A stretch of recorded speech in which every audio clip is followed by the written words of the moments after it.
Hello and welcome to a special edition of the Salt and Light Hour. I'm Deacon Pedro. Today we will be bringing out some of our favorite conversations from the fall of 2023. We begin with a conversation I had with education professor James Curlow about what it means to be a Catholic teacher. You're going to be surprised at what he has to say. And then we reconnect with high school chaplain Andrew Hall. He's the chaplain that runs a worship band program. Today we get to hear from him and from 3 of his students. In our second half hour, Pat Vidmer, president of Life Canada, tells us all about a new pro-life resource for teenagers.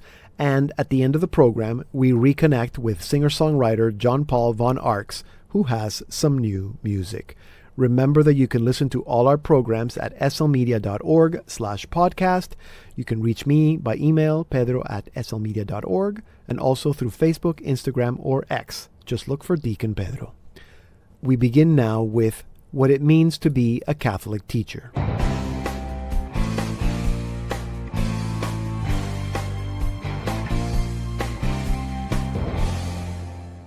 I think most of you would agree that if you're a Catholic teacher, your Catholic faith should inform not just what you teach, but the practical matters of teaching and your teaching style. If you asked me, I would say that being a Catholic teacher would have something to do with virtues, definitely with the 3 theological virtues, faith, hope, and love.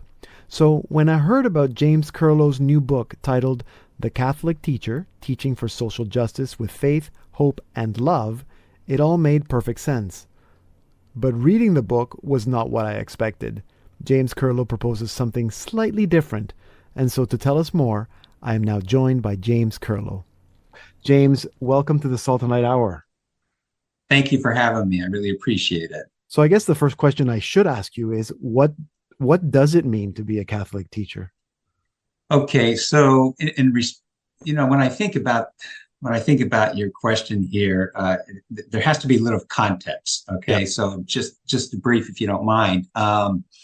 So I mentioned in the book that when Jesus was in Caesarea Philippi, which is in northern Israel, an area I've had the privilege to visit, and at that location, as recorded in the Gospel of Mark, Jesus asked his disciples, "Who do you say that I am? Who do you say that I am?" Now, it's important to note that when Jesus stated that, these people, these disciples, walked with him, dined with him, followed him. So they had a personal relationship with him. So the question is personal in nature. So it is that same questions that he asked all of us believers from right where we are, where we find ourselves in this life in the here and now. So for the Catholic teacher, and what it means to be a person of faith is first and foremost to respond to that question. Who is Jesus to you? Who is he to me? That it is real, that it is authentic, that it's personal. So it is from that space, right, in its authenticity, that grounds what it means to be a Catholic. And for the Catholic teacher to live out one's vocation through word and deed, it must be first grounded in that personal relationship with Jesus. And to live out that vocation is to appreciate the history of the church, the rich teachings of Scripture, right, and the social teachings of the church, right? Yeah. So, okay, and just to clarify, so when you say Catholic teacher, we mean a teacher who happens to be Catholic, as opposed to a teacher who teaches Catholic things, right? Which I suppose absolutely could be the same a teacher person who happens to be Catholic. I'm glad you clarified that. Yeah, yes. No, that's good to know. So, so I would have thought that you would have gone on to talk about, the virtues, the theological virtues, which are on the title, faith, hope, and love, and this and that. But yes. but you kind of threw me for a loop there when your first or second chapter was about ecumenical and interfaith dialogue. Why did you feel that was the first thing we needed to address?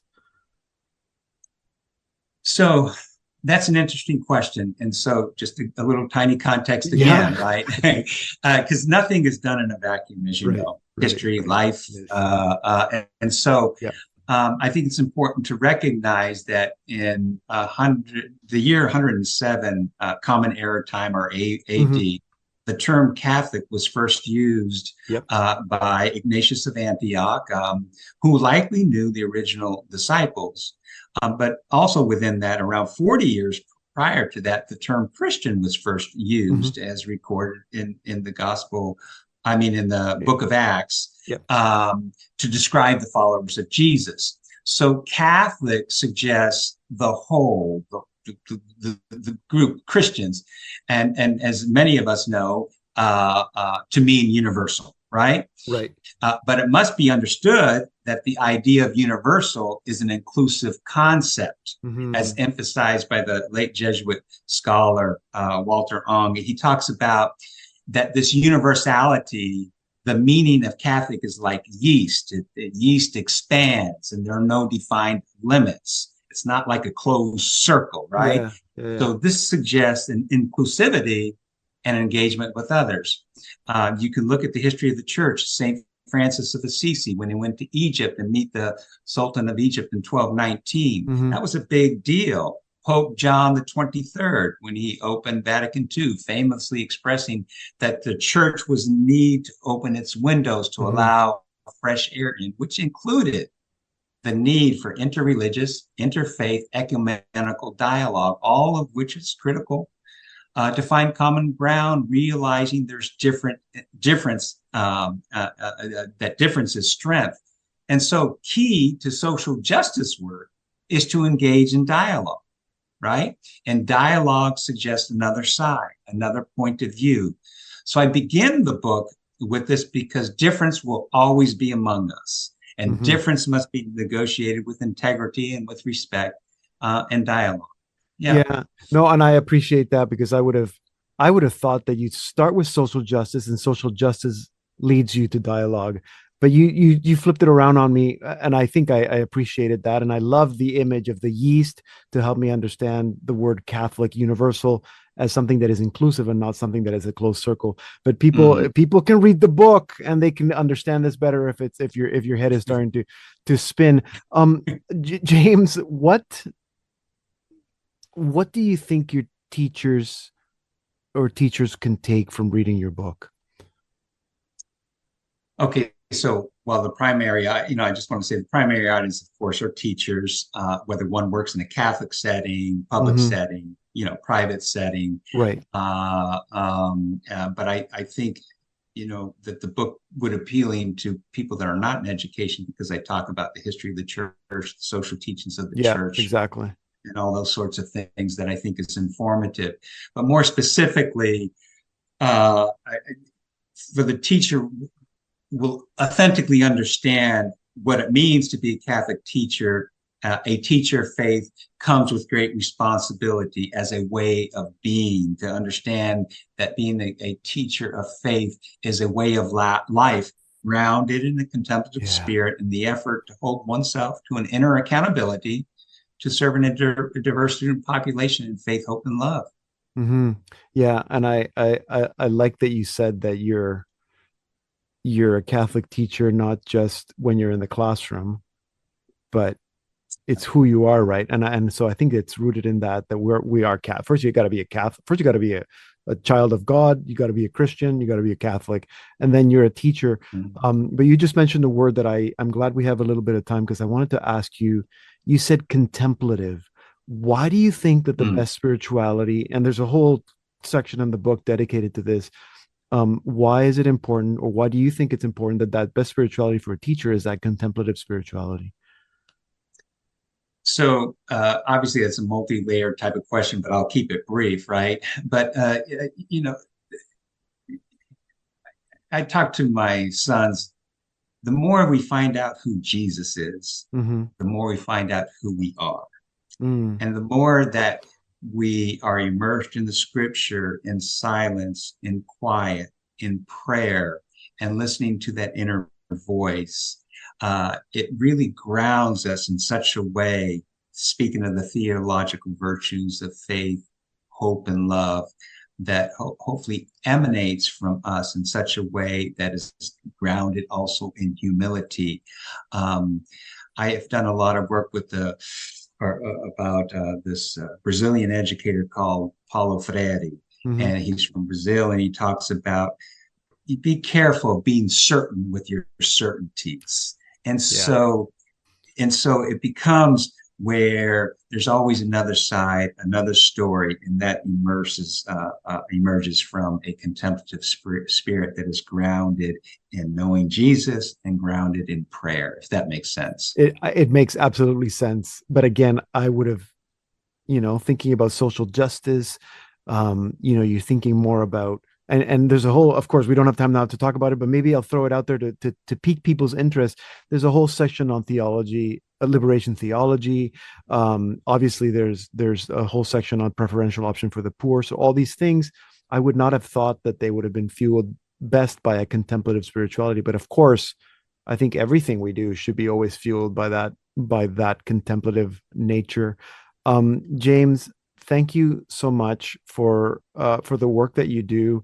I hope that this conversation has been enough to pique the interest of our listeners, and especially if any of our listeners are teachers, that they're thinking like, what? Liberation theology? What? Ecumenical dialogue? What? How does that make me a better teacher? Well, it will make you a better teacher. Go get the book.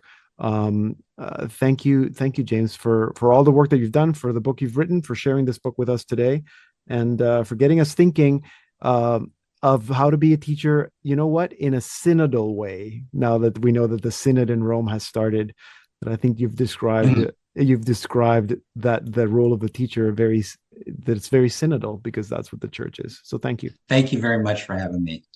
James Curlow is a professor of education at the University of South Carolina. He has authored several books. His latest, The Catholic Teacher, Teaching for Social Justice with Faith, Hope, and Love, is published by Bloomsbury Publishing. Here now is the St. John's College Worship Band from 2019 with their song from that year, Heart of Fire.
That was the St. John's College Worship Band from 2019 with their song from that year, Heart on Fire. In November 2019, we met Andrew and Katie Hall. You may remember that they're the couple that wrote a new song for each of their children as they were born. Andrew is a high school chaplain and teacher, and he has been inspiring his students for years using music. In fact, it's a very clever way to evangelize and catechize your students. It's not a big band or a jazz band, it's a worship band. And to tell us more, at the end of the school year, in June, I spoke to Andrew Hall and 3 of his students, Sydney and Izzy, who were in grade 10, and Brock, who was just finishing grade 9. Welcome to the Salt and Light Hour, you guys. Awesome, thanks a lot. So Andrew, explain this a little bit. So how long ago did you start doing this? Right, so I'm going into my 10th year at St. John's next year. So this is our 9th year of having a worship band perform at St. John's. So I love that. So having a worship band is kind of like part of your chaplaincy plan? Yeah, well, when I got to St. John's, I wasn't really sure exactly how I was going to connect with kids in chaplaincy. Like, obviously, yes, I want to share my faith, but I wanted to connect in a really cool way right off the bat. And because I'm a drummer, I wanted to start a worship band. And I wasn't sure how kids would react to it, but luckily they reacted to it really well. And we were able to have a junior and senior worship band. That's great. We were able to go to a recording studio that year, and it's been awesome ever since. Okay, So so we're I'm gonna ask Brock a question because you're in grade 9, so you arrive at this high school, and you find out that there's a worship band and you're a guitar player. Like, what's going through your mind? Well, actually, previous to the school year, my aunt's actually the music teacher at St. John's. Okay. And so she had let me know previously that, there was a worship band and I think that they needed like a new guitarist or something. So I had some information going into the school year and I was all for it. I was excited to be a part of a band and Yeah, yeah. nice. And what about the girls? Izzy, so did you join the band last year in grade 9 So, or 2 years ago, I guess? Yeah. so I kind of came in at the last of last year. I kind of came and I sat through some of the practices and stuff, but this was my first full year of the full worship band thing. Okay, and Sydney, same for you. Did you feel it was weird to like be all of a sudden in a worship band, like I've singing about actually been Jesus? here. I've been here the longest out of all of them. Chap Andy actually came to me, I believe, in my first month at St. John's in grade 9, and he asked, "Hey, we have a worship band going. If you want to join," and it took some convincing, but I've kind of been here ever since, and it's a really nice experience. Okay, Just wait, to let me pick on you a little bit. Why did it take some convincing? What was weird about it? um, I was really busy. I had Okay. a lot going on with school and then with extracurricular activities. And I wasn't really sure if I'd be able to kind of fit it into my schedule, but I was able to make it work and I've enjoyed that experience. So Andrew, how many? So we got 3 of the students here now, but it's a much larger group, right? Yeah, that's correct. We also have Danny, our lead singer. We have Josh, our keyboard player. We have Catherine, our other guitar player, and we have Aaron missing as well. And Aaron's our second drummer in the band. Okay, so Brock, you're a guitar player. Maybe I don't know if you think that you're going to study music when you go to university, you want to be a musician. Did you ever think that you would be in a worship band? Well, I knew that I was going to be part of like the concert band of the school, but to be honest, like before my aunt had told me, I didn't even know that like a worship band at high school was it like, Yeah, sorry, like was what like is really a that? thing. Yeah. Yeah, but once I came in and knew about it, I thought, I get to play guitar, I get to be in this band of these people, so I was like, I'm gonna go for it. Nice. And Sydney, since you've been in the band longest, what do you, I mean, obviously you have band practice. Do you play at events? Do you play at mass at school? Like, what do you guys do? We usually cover the liturgies that we do at our school. We share that responsibility between us, the junior band, and the senior band. Okay. We do a couple videos that we can post on our Twitter account. And I know we Okay. were talking about trying to go to some churches in our area, but Nice. with COVID, that's been a little difficult. Okay. And Izzy, do you or anybody else in the band, do you guys also belong to like any music groups at church, or is this like a unique thing that you do only at school? In the past, I've been part of other opportunities with singing. At my church, I've done like children's choir for a few years. In elementary school, I did a bunch of I did choir from grade 1 to 8. I did Okay. I sang backup for the Canadian tenors as well at the Sanderson Center. Okay. All right. Okay. So you're like a pro. All right. Okay. So you guys know what you're doing. I'm interested in the songwriting. So Andrew, tell me a little bit about it. So how do you, because you do this every year, you have, you guys write original music. That's, I think, also part of your master plan to evangelize your students. So how did this one song that we are going to end the show with, how did that come about? So basically, I told the kids, we have not been to a recording studio since 2019, like right before COVID. So Mm. I said, I really would love to get back in the studio this year and bring this tradition back where we have the worship band write their own song. Because I feel like it's awesome for you personally, like as a musician to do that, but Yeah. also as part of a worship band to know that you wrote your own worship song and it's a prayer, right? It's prayer-free music. So, and to share that with your friends and even when we record a song, usually the next day we bring it to school and they play it as students are walking to their period 1 Oh, class. So nice. hear your song over the PA system in the morning is pretty cool. So basically, I challenged the students to write their own song, but for most people, this is their first experience kind of writing their own song from in most cases. So Brock took the lead and he wrote a guitar track and he emailed me the demo and I wrote some lyrics to it and we kind of brought the guitar track to practice. We brought the lyrics and then kind of everyone added their own personal spin to it. So we Nice. added a line or word here and there. The keyboards got added. We changed the melody a bit. So it's kind of like Yeah, like a collaboration. Sounds pretty cool. So Brock, let me since you sounds like you initiated the music part of it. Had you written music before? No, I just kind of always like improvise stuff and kind of threw stuff together just for fun. But this has been like my first official like songwriting. Nice. Nice. And then how did it feel bringing it to the whole group? Did you feel that they were like changing all your stuff or were they just making it better?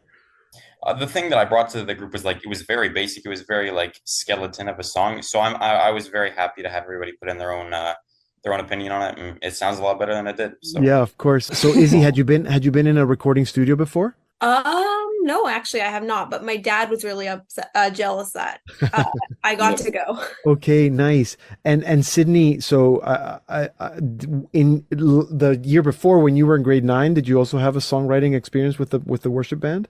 We did. Our guitarist who was in the band before, and he had to move on from it due to school reasons. He brought, and actually him and Chap Andy, they got together, and they started just to work on a little song, and then they showed it to us, and it was a very similar experience to this one.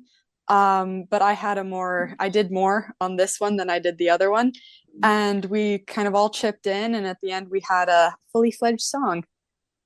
So would you guys want to like do a concert or anything like that, or like a worship evening or something at school? we've been invited by in the past by our elementary schools to play concerts during Catholic Education Week for their schools. Nice. So this year we played a concert for Catholic Education Week at one of our feeder schools, St. Pius. Mhm.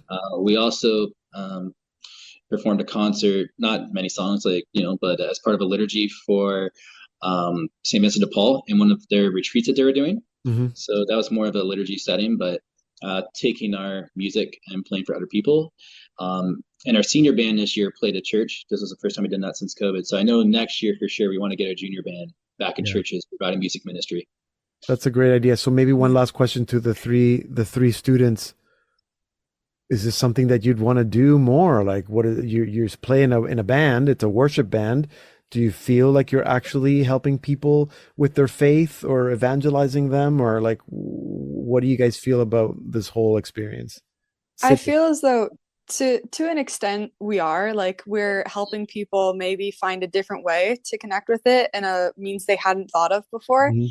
And I've had a couple people come up to me at the end of a liturgy we did, and they'd compliment us and they'd say like they really enjoyed the song and they were kind of humming along to it. Nice. I've had one time it was at a grocery store, a girl from our school, I was shopping for milk and she came up to me, and she said pretty much the same thing. And I feel as though that could help someone, maybe if they're not really sure where they stand with their faith, it can kind of give them a new opportunity to express sort of how they feel with it. What do you think, Izzy? It's just this whole like worship band thing. It really is just like I love being part of it because when it comes to being in like from worship band from my regular school life, it's a lot more difficult because I don't get very many compliments because I get more of the negativity side of from people. I've gotten that a lot in my elementary school year, but whatever I can get, that's not going to be like like what I'm saying is like I get bullied a lot, but like it doesn't mean that I'm gonna let worship band not like I'm not gonna stop. I'm gonna do whatever I Right. can do to enjoy what I do. And Absolutely. my friends do say like I did good jobs and stuff. It's still like it feels so good because I know that what I'm doing is actually good for others and not just myself. Yeah, absolutely. And you're part of a family. Brock, you get the last word. Yeah, I just feel like music's like a great way to, pass on, joy and happiness and positivity. And I feel like that's one of our main goals here at the worship band. And I think we're doing a good job of it. Yeah, you guys are. Mr. Hall, why is this idea not like other schools? Like, I think that when I first heard about this, I thought every high school should be doing this. You should take this on the road. This is a great idea for chaplaincy. I mean, Well, thanks. Well, I know not every chaplain maybe has musical abilities, right? So I know if I don't know, tried to start a, I don't know, games club at St. John's or yeah, I don't know, something else, any type of club, like I don't think people would buy in because maybe I'm not as I think hopefully kids can buy into my passion for music and seeing it as an authentic way to pray. And so I just think every chaplain should use their gifts, whatever they have, whether musically or not, and help kids to come closer to God in their faith. So, but yeah, it'd be awesome to see this at more high schools for sure. absolutely. Okay, we're going to have to leave it there because we're out of time, but it's been so good meeting the three of you. Congratulations. I look forward to more super music from you guys next year, and keep doing what you're doing. Absolutely. Super great. And Mr. Hall, thank you, Andrew, for bringing your gifts and sharing it with your students. Awesome. Thank you, Pedro. That was a conversation I had with Andrew Hall, chaplain at St. John's College in Brantford, Ontario, and some of his students from the worship band last year. You can check out the work of the chaplaincy at the school's website, sjconline.ca, and click on chaplaincy under departments, but I'll also put that link on our site, slmedia.org/podcast. Here now is this year's St. John's College Worship Band with their newest single, Everywhere I Go. Jesus, I offer you, I give you thanks and praise, longing to serve you now, forever and always. Whenever I drift away, reach out and pull me close. My heart belongs to you, through every high and low, through every high and low. Whoa.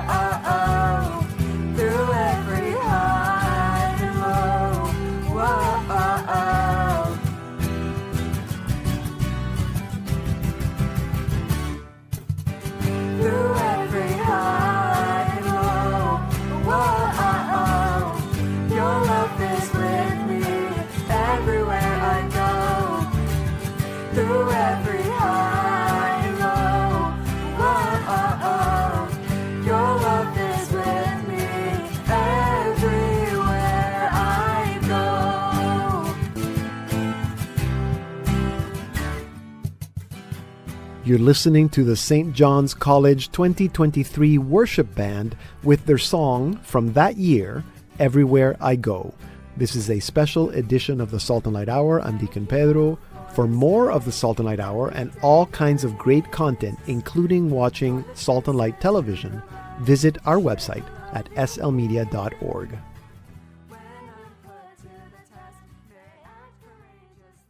Welcome to the Salt and Light Hour Part 2. I'm Deacon Pedro. Life Canada is a national association of educational pro-life groups that are dedicated to promoting and protecting the value of human life. They create resources and offer training and programming for their member groups. Their latest resource is a graphic novel titled The Gift. It hopes to reach North American adolescents and show them the consequences of teen pregnancy from the perspective of two regular teenagers. And to tell us more, I'm now joined by the president of Life Canada, Pat Wiedemer. Pat, welcome to the Salt and Light Hour. Thank you so much, Pedro. This is wonderful to be invited. So before we talk about the gift, let's talk a little bit about your organization. Tell me a little bit more about Life Canada. Well, as you introduced, Life Canada is a national organization. We have several member groups that have been supporting us and helping us through the ages. We were founded in year 2000. Okay. And as an agency to reach out specifically to the member groups to provide them with the guidance, resources, and the whole purpose being of that they can be more effective on the ground where they are. Why recreate the wheel when we can work together and collaborate with all the good and creative genius that we have? This should be for the benefit of all. And that's part of our function, to collaborate efforts, to inform, and to provide insight and tactical resources and materials that they might need and otherwise not perhaps easily get on their own accounts. Right. That makes perfect sense, because so often these pro-life groups are very small and do not have all the resources. So it makes sense to work together.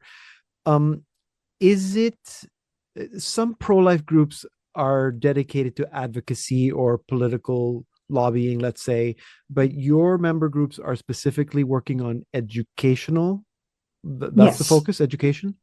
Yes, absolutely. As you've rightly recognized, the branches of the pro-life movement, we have the political side, we have the activist side, the educational side, and even into that, you also have the pastoral side, where your pregnancies, care centers, and so forth fall into, where they're working specifically with the women. Our groups and Life Canada, I fondly describe us as we sell smoke detectors. Before the fire breaks out and you need a fireman to come to your aid to alleviate the crises, isn't it better that we, all install smoke detectors in our houses, and we're well aware of any danger signals coming down the pipeline. So that's more what educational bodies do. It's cultural outreach to educate those who are not directly affected by the crises at hand. They may or may not be, but in the case, we want to reach them before a crisis breaks out, so that people are empowered and prepared to speak words of life, to give advice and assistance, and know where you can help people who are in the midst of a crisis. And so that's mainly what the educational bodies are functioning on and working towards. And with the many changes in our country and the rapid changes in our culture, this is a never-ending task, that we have to be on top of these things of how do we respond as a people of life, and specifically as Catholics or within our own denominational belief systems. Right. I like that image of the smoke alarm.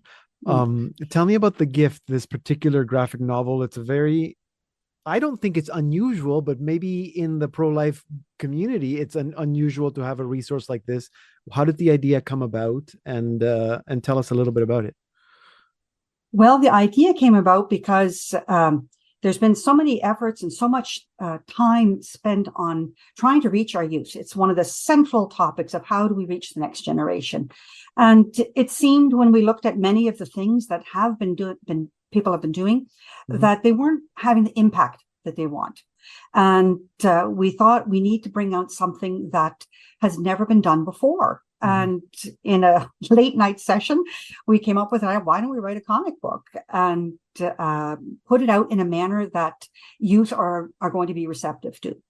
So we created a story. Neil Thompson is the other author of this story, and he is a school teacher at Grace Christian School here in Charlottetown.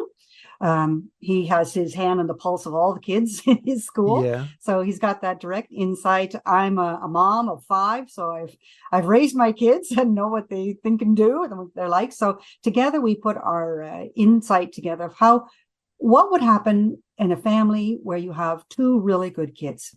They're in love. They're absolutely convinced they're going to get married. Everything pure and beautiful is there. What's off is their timing. They're only in grade 10, and they give themselves to each other in the hopes that this is going to be the very best thing. And in their youthful innocence, they don't realize there's more to this gift. And the arrival of a child is now there. So what are they going to do? And sadly, the fact is that if a couple is in such a situation, they will be offered abortion as their first go-to point. That's what that's the world at large will say that. Placing a child for adoption seems like a momentous task. Where would one turn? And even keeping the baby, being the parent myself, is almost unsurmountable to a young couple if they don't have help. So we wanted to walk through each of these options. We chose the pattern of choice in the book because that is the slogan word of our day and age. Well, yes, we do have choice. Okay, well, here are the real choices. So the young reader, when looking at this, they'll have to pick which one should the couple choose? And of course, Right. they're all side by side. So the a youth leader would, of course, go through all options, and you can compare, saying what happened, what was good about one, why did they choose this over Right. that, and Right. so there's consequences to each one. It's not sugar-coated. Each decision is very difficult for the young couple. And at the end, we have some reflective questions and a little synopsis there saying why one choice was not acceptable. And the reason being is that a human life died. Right. And this is why, although abortion is presented as just one of the options that people have today, fact is we are ending the life of a child in the womb. And this is deeply, deeply affecting on one, I mean, the child actually dies, a life is lost, but it's also deeply affecting the young mother and, of course, the young father in here. They will never forget the life of this child. They will always have this with them. And we need to speak full truth, not just partial truths. We have to speak full truth and certainly not withhold information, which often happens in the secular discussions on this. So we wanted to present in a new and novel way that kids would be challenged and dignified by saying, you know, you can think about these things and you can come to the conclusions of what is good and what is right by thinking and using your reason and your God-given talents. Exactly. And they can do that by looking at the graphic novel and choosing the three different endings that will show the different consequences of the behavior of Josh and Casey. So obviously you want to get this into the hands of young people. What are your hopes for the graphic novel? Are you hoping that we're going to, I mean, is it education? Is it as simple as that? Should it be done in youth groups, in schools? What are your hopes? I would love to see it done in every single church, Yeah. every single youth group, even sports groups, you name it, wherever youth are together, because youth talk about all sorts of things all the time, wherever they are. So we have to meet them where they're at. That's one of the first things that you need to know if you're going to enter into a serious conversation with someone. Find out where they're at right now and take it from there, so to say. The goal right now for Life Canada is to do a mass run, publication run, to provide 50,000 copies for free delivery and distribution, free distribution, I should say, to member groups, pro-life groups, church communities, parishes, and Christian schools would be their first targets. If we could get them into the public school system, even better. This can only be done by raising enough money to be able to publish this large of a assortment of comics.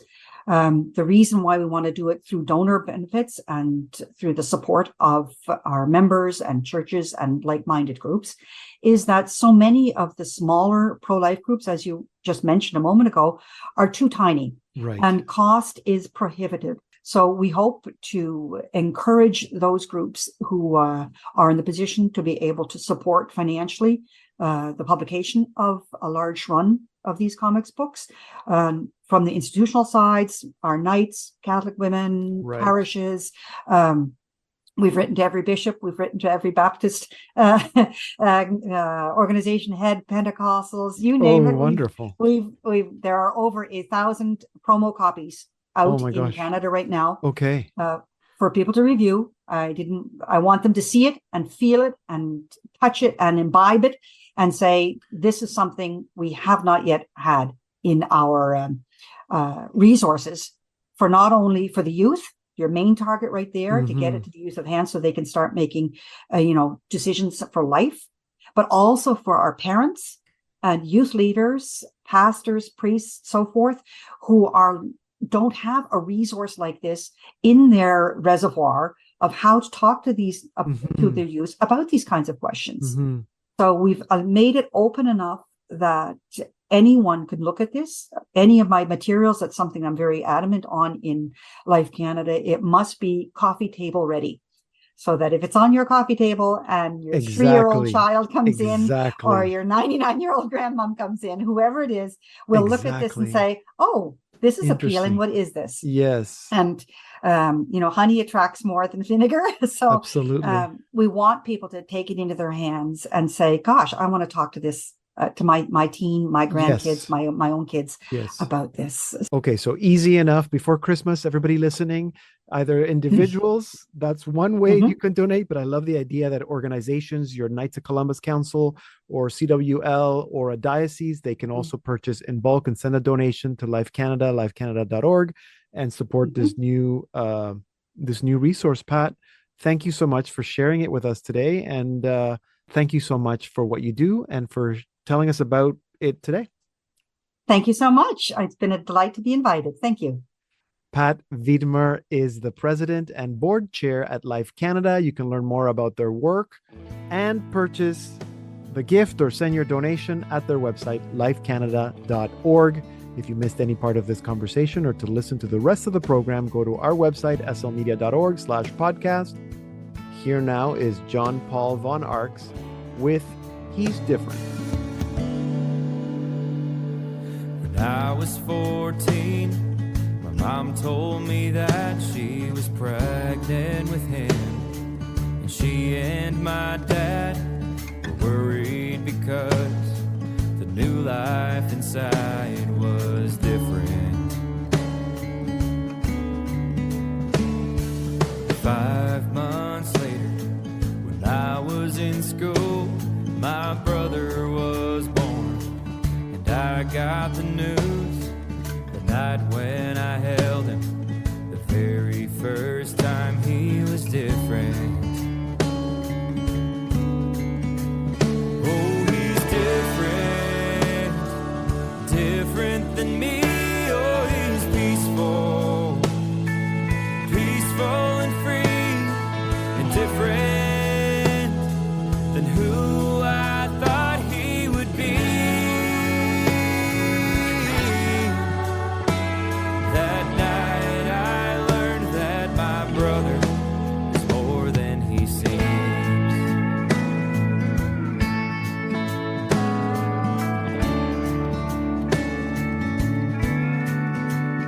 He may not ever be at the top of his class, and as he grows up, he may not be fast, but he'll take his sweet time, enjoy his whole life, and that's different. When people first see him, they may stop and stare, or not take the time to acknowledge he's there, but he doesn't ever see them any different.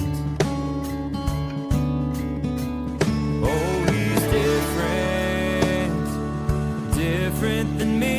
Oh, he's peaceful, and I believe that who he is more than I'll ever be. 'Cause my little brother can love more than he seems.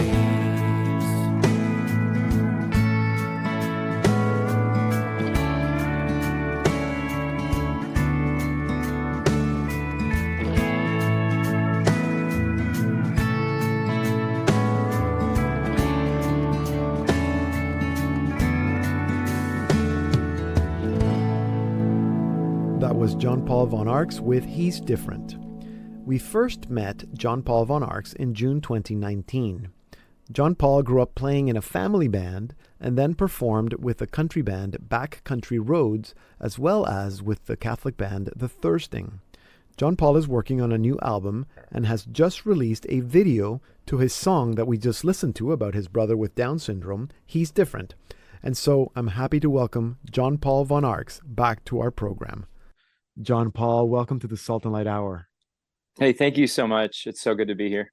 So I hate to start with this question that I've been asking everybody probably now for the last 2 years, but what were those pandemic years for you? I mean, everything changed and you almost like, I think everybody I speak to is like they had to reinvent themselves.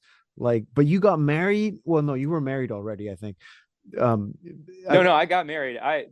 Talk about reinventing yourself. Okay, so you got married during COVID. So we got engaged just a few months. Well, let me think. We got engaged So that was 2020. We got engaged. Yeah, you better get it right. It's a good Get thing it my right, wife otherwise isn't here right Sarah's now. not going to be. Yeah. Let me think here.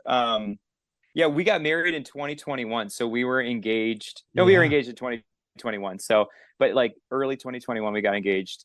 Late 2021, we got married. So we were dating in the midst of COVID. All my events canceled. I had a job open up at Franciscan University. So like a ton of things happened in COVID, to be honest. Yeah, So, well, that's good, I guess. Um, and now you have a daughter too, so that's super, super cool. Tell me about the job at Franciscan. So what are you doing there? yeah. So when COVID hit, so I was pretty much full time on the road. I was doing about 120 nights a year of mostly country gigs, Yeah. and then also some worship gigs here and there. So all of those events canceled pretty much within the space of a week. So I was scrambling. I was doing some painting. I was fixing up an old cottage for my grandparents were trying to sell in Wisconsin. Yeah. I was just scrambling, trying to get by. And then I eventually was like, I can't keep doing this, but I don't have events. It was really, really hard transition because my music stuff was really starting to gain a lot of traction. And then so I called Father Dave Pavanka, who's the president at Franciscan University, and I said, hey man, here's the deal. Like I know him. I'm like, I'm either going to start working at like the Walmart distribution center in Steubenville, just to get income coming in, or I can come and work at the university. And I have a heart for the mission. I'd much rather put my time and attention toward serving a mission that I can really get behind, as opposed to just working a job to make money. But I need to make money, and I need to work a job. So I just called him the next day. One of his associates, one of the TOR friars on campus, he called me and he said, "Hey, we have a job. It'd be mentoring musicians on campus, basically crazy. running music ministry, with another staff member." Wow, totally providential. So and obviously what you do best, I guess, it's music and leading worship. Yes. Did you find that time was a good time for you to be writing and composing at the same time? I would say it was so much life transition that I had a few songs come out, but honestly, it wasn't restful for me. There was a lot of transition, so it was a stressful time, and I wasn't able to write as much. I write more in times that are a little bit more even keeled. Okay. For me, where there's more like kind of a cathartic, life rhythm, so to speak. So I wasn't writing that much. The one song I sent you to review, the Not Always There song, I wrote that right at the height of the pandemic coming, because I was dating my now wife, but I was, living in Wisconsin. She was living in Ohio. But I wrote that song just as saying, like, it's amazing that she still loves me, even though I'm not always there. It was the first time I really experienced that type of love from another person in that way, and so I did write that song, but in general, that was an exception, I'd say. Yeah. Right. So then the songs that you've been writing for the new album that's coming out, you'd say you're writing them now, like after COVID? That's where they came from? Yeah, most of them have been since COVID, but I would say like right in the onset of COVID, when things were crazy. That was like that first 2020, 2021. I wasn't writing that much, but 2022 through this year, I've been writing a lot more music as my life has settled a little bit. And would you say that there's something different about your writing from, let's say, 5-6 years ago? Yeah, I think there's so much more perspective. There was a lot of loss since my last album too. I had one of my brothers passed away tragically in an accident. So I just think like this past 5 years really has just been a deep search for, like, Lord, where are you in the daily in grief? Where are you in the celebrations? Where are you in world pandemics? Where are you in having a new daughter? And I mean, that's the beautiful, that's just so sweet. I think I'm entering more of a season of the Lord starting to kind of give more blessings, which has been so wonderful. But I think a lot of my songwriting now is just reconciling, our lived experience here with just like the perfect and beautiful deposit of faith we find in the catechism, there's these beautiful spiritual maxims and all these spiritual works that I find so much solace in. But then it's like, how do I actually apply that to my daily lived experience in my own human weakness, and learning how to be married, learning how to be a dad, learning how to be a good dad. And so like all of those things. So I think it's like a lot more, obviously I write more on the country side of things, music, singer, songwriter, storytelling, but it's plumbing the depths of like how, like what is true, what is good, what is beautiful, where are you in the daily, Lord? Like that's where my songs have been lately. Well, that's good. That's good to know that the older we get, the more profound our creativity is. That's a good progression. I don't remember, and you can correct me if I'm wrong, of you making videos before, but I know you have a new video now that seems to be getting a lot of traction. Yeah, we released it just over a week ago, and it's been really, I think, just this morning, like my family group chat's like, hey, it's like 10,000 views on YouTube, which is like a huge for someone in my level. I mean, I was like, that's awesome. And it's not about the numbers, but it's really cool to see a project that's actually really resonating with people. We haven't been doing any like sponsored ads or marketing pushes really, but I called a bunch of people about this particular project because it involves my brother who has special needs, Down syndrome. So I actually called about 90 people all around the country that I knew that have a heart for these kind of things, and just said, can we jump on a Zoom call and share it out the day it's released? And so all these different networks around the country have shared it, but it's been person to person. So it's been really cool to see this music video featuring my brother who has Down syndrome, the two of us just doing ordinary things together to show the dignity of people with special needs, and just to show, like, give hope to expectant parents is ultimately my goal, saying there's so many parents that, through genetic testing, which is wonderful, like they find out their baby has Down syndrome, and there's just a battle to be fought there, because it's like, what do we do? And there's pressure saying, eliminate the problem, or so to speak. And so through abortion, of course. And so I just wanted to put like a really neutral, not preachy, accessible, beautiful depiction of like, hey, this is my brother. He has Down syndrome. He's incredible. I wish I was more like him in many ways. Right. And this is a song, of course, and we heard it here last time we were on the show. Well, we just heard it now too. But it's not a new song. So what made you want to make the video now? Well, it's so it's kind of giving. I mean, as I mentioned, a lot has happened in my life in the last like 4 or 5 years. And this video was actually shot 4 years ago, and it was set to release. Wow. Yeah, it was set to release 1 week after COVID hit. And like Fox and Friends in New York picked it up. They said, hey, we want to put this on national television.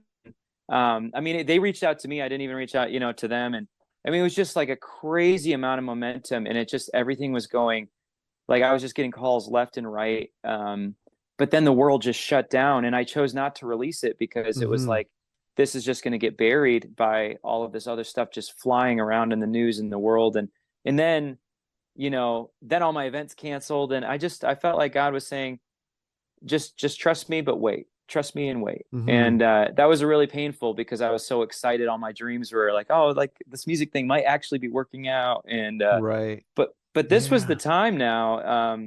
And I really believe that it's like during Respect Life Month, and as well as Down Syndrome Awareness Month here in the month of October. But in a particular way, just having my wife help me with the release and the logistics and press releases and things like that, I have a base now personally. And I think the Lord needed, like, if this is to gain some traction, and it seems like it has been, and will continue to do so. I have like, God has been so faithful in saying, hey, I have a partner for you. I have someone that you could be in all of this with, because it's a lot of pressure when people like Fox News call, and it's like, okay, that's a lot of pressure. And I don't do that well alone. And now I have like my partner, Sacramento Grace. I have a daughter to keep me humble and grounded. And so I can't really describe to you how grateful I am that this was postponed until now. Well, and I'm glad that we could wait so that we can tell people about it now. And we're going to put a link on our site so people can find the video easily. John Paul, thank you for reaching out, and it's good to see you, and glad to know that there's more music coming. Yes. But we like what we're listening to. So God bless and congratulations on the marriage, the daughter, Thank the new you. job, everything that's happening in your life. Congratulations. And yes, Thank you many so blessings much. to be grateful for. Oh, you're so kind. Thank you.